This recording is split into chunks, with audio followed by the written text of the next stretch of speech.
अस्सलाम वालेकुम। जदीद चीन के बानी डेंग ज़ियाओपिंग सियासी ज़िंदगी के उतार चढ़ाव से गुजरते हुए 1970 की दिहाई में सनती पैदावार की निगरानी के एक ऐसे ओहदे पर फायज हुए जहां रहकर वो चीन की मुआशी समत दुरुस्त कर सकते थे।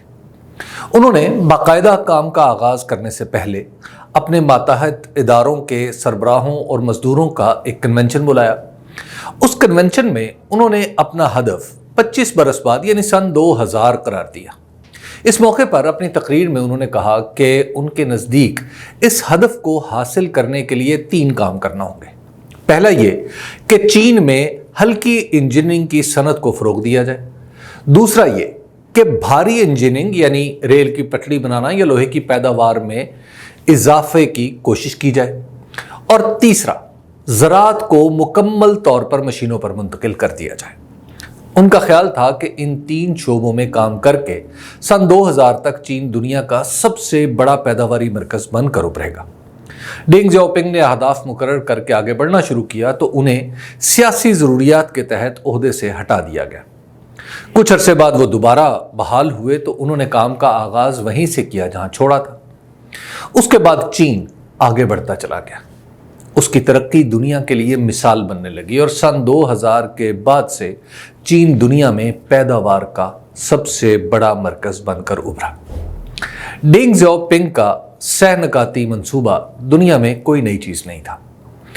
उससे पहले मुआशियात की तकरीबन सभी किताबें मुआशी तरक्की का यही रास्ता तजवीज़ करती हैं। चीन से पहले जापान, जनूबी कोरिया, ताइवान और मलेशिया इसी तरह के मंसूबों पर अमल करके अपनी अपनी मईशत को मुस्तहकम कर चुके थे।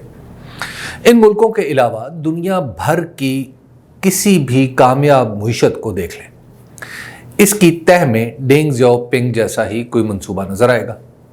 इसलिए डेंग का असल कारनामा इस मंसूबे की दरियाफ्त नहीं बल्कि इसकी जुज़ियात पर गौर करके और इस पर मुसलसल काम करते रहना था। यकसुई के साथ काम और मुसलसल काम का नतीजा ये निकला कि चीन की मजमूई कौमी पैदावार यानी जीडीपी जो 1975 में सिर्फ 163 अरब डॉलर थी, आज बढ़कर 14,600 अरब डॉलर तक पहुंच चुकी है। यानी गुज़श्ता 47 वर्षों में इसकी पैदावार में 90 गुना का इजाफा हुआ।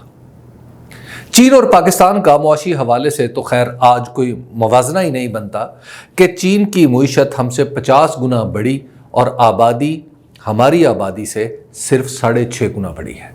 यानी एक चीनी शहरी पाकिस्तानी शहरी के मुकाबले में 8 गुना ज़्यादा पैदावारी काम करता है। लेकिन दिलचस्प बात यह है कि 1975 में इन दोनों मुल्कों का मुवाजना बिल्कुल मंतकी समझा जाता था।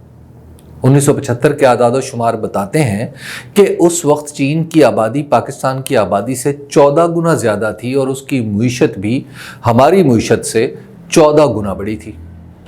इन आदाद शुमार से मालूम होता है कि चीन ने अपना रास्ता चुना और उस पर गामजन हो गया, लेकिन पाकिस्तान मुआशी और सियासी भूल भुलैयों में गुम होकर अपना रास्ता खो बैठा। पाकिस्तानी मईशत का एक मुसलसल मसला किसी भी किस्म की मनसूबाबंदी और कारोबार दोस्त सरकारी मशीनरी का फुकदान रहा है। इन दोनों अवामिल ने मिलकर पाकिस्तान को मुआशी तौर पर इतना बीमार कर दिया है कि जब तक निज़ाम में जौहरी तब्दीलियां नहीं की जाती, हमारी मईशत में मामूली रफ्तार से तो तरक्की हो सकती है, लेकिन आम आदमी की ज़िंदगी बदल देने के लिए ज़रूरी रफ्तार कभी नहीं पकड़ी जा सकती। पाकिस्तानी मईशत में मनसूबाबंदी की कमी या गलत मनसूबाबंदी का अंदाज़ा इस तरह भी लगाया जा सकता है कि पिछले 47 वर्षों के दौरान चीन का जीडीपी 90 गुना, जनूबी कोरिया का 70 गुना और भारत का 30 गुना बढ़ा है, जबकि पाकिस्तान के जीडीपी में सिर्फ 26 गुना इजाफा हुआ है। चीन, भारत और जनूबी कोरिया तीनों ऐसे मुल्क हैं जो पाकिस्तान से कमतर दर्जे की मईशत गर्दाने जाते थे, लेकिन बेहतर मनसूबाबंदी की वजह से आज तीनों हमसे कहीं आगे निकल चुके हैं। इसी तरह बांग्लादेश की मिसाल ले लीजिए, जिसके जीडीपी में 1975 से आज तक 20 गुना इजाफा हुआ है, लेकिन इसका मुआशी हजम हमसे 3% बढ़ चुका है। किसी भी मुल्क की मईशत में एक अहम तरीन उनसर उस मुल्क के लोगों की हुनरमंदी हुआ करती है। कौम की मुआशी तरक्की का इन्हिसार उसके अफराद की इनफरादी हुनरमंदी पर हुआ करता है। इस पैमाने पर भी देखा जाए तो पाकिस्तान ने अपनी हमसफर मुईशतों के मुकाबले में अच्छी कारकर्दगी का मुजाहरा नहीं किया। जनूबी एशिया के आदाद शुमार बताते हैं कि 1975 में पाकिस्तान में फीकस कौमी पैदावार $168, भारत में $158 फीकस, चीन में $178 फीकस और बांग्लादेश में $277 फीकस थी। 2021 में फीकस कौमी पैदावार पाकिस्तान में $1,190 फीकस, भारत में $2,100, बांग्लादेश में $2,138 और चीन में $8,840 हो चुकी है। अगर हम अफराद ज़र को मद्देनज़र रख कर देखें तो 47 साल पहले के $168 आज $843 बनते हैं। गोया पाकिस्तानियों की हुनरमंदी में दूसरे मुल्कों के मुकाबले में ना होने जैसा इजाफा हुआ है। इस हवाले से हम वहीं खड़े हैं जहां आज से 47 बरस पहले थे, और उस वक्त जो हमारे बराबर खड़े थे आज हमसे कहीं आगे निकल चुके हैं। ये सवाल अब पूरी शिद्दत के साथ हमारे सामने है कि हमने आगे बढ़ना है या यहीं खड़े रहना है।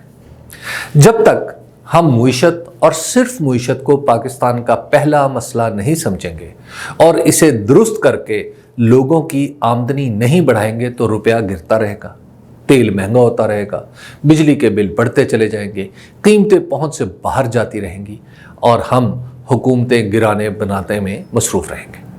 आखिरकार सब कुछ तबाह कर बैठेंगे। अगर आप दस्तयाब सियासी और मुआशी मुदब्बरों की बात करें तो ये सब आजमाए जा चुके हैं। पाकिस्तान मुस्लिम लीग नून के पास इसहाक डार हैं जिन्होंने अपनी वजारत खजाना के दौर में तिजारती खसारा इतना बढ़ा दिया कि अगर वो मज़ीद चंद साल रह जाते तो शायद मुल्क दिवालिया हो जाता। उनसे पहले और बाद में डॉक्टर हफीज़ शेख साहब इस मनसब पर तशरीफ़ फरमा रहे। उनका मुआशी फार्मूला ये है कि सब कुछ बंद कर दो, लोगों को भूखे मरने दो, बस सरकारी खाते दुरुस्त रखो। तहरीक इंसाफ के असद उमर को जब वजारत ख़जाना मिली तो पता चला कि उनके पास कोई पॉलिसी है न मंसूबा, लिहाजा बेहंगम अंदाज में हाथ पांव मारते हुए इस वजारत से निकाल दिए गए। पाकिस्तान पीपल्स पार्टी का हमेशा ये मसला रहा है कि इसे मुल्क में मुआशी तवाज़ुन कायम करना आता ही नहीं। इसके नज़दीक सरकारी नौकरियां बांट देना ही सबसे बड़ी मुआशी पॉलिसी है। इन हालात और दस्तयाब सियासी जमातों को देखते हुए तो हाशिया ख्याल में भी ये बात नहीं आती कि इनमें से कोई इस काबिल है जो मुल्क की मुईशत को नए रास्ते पर डालना तो दूर की बात पुराने रास्ते पर भी दुरुस्त अंदाज में चला सकता है। हमारे हालात बुरे हैं ये मालूम है, ठीक कैसे होंगे ये भी पता है, कौन करेगा? इस सवाल का जवाब किसी के पास नहीं।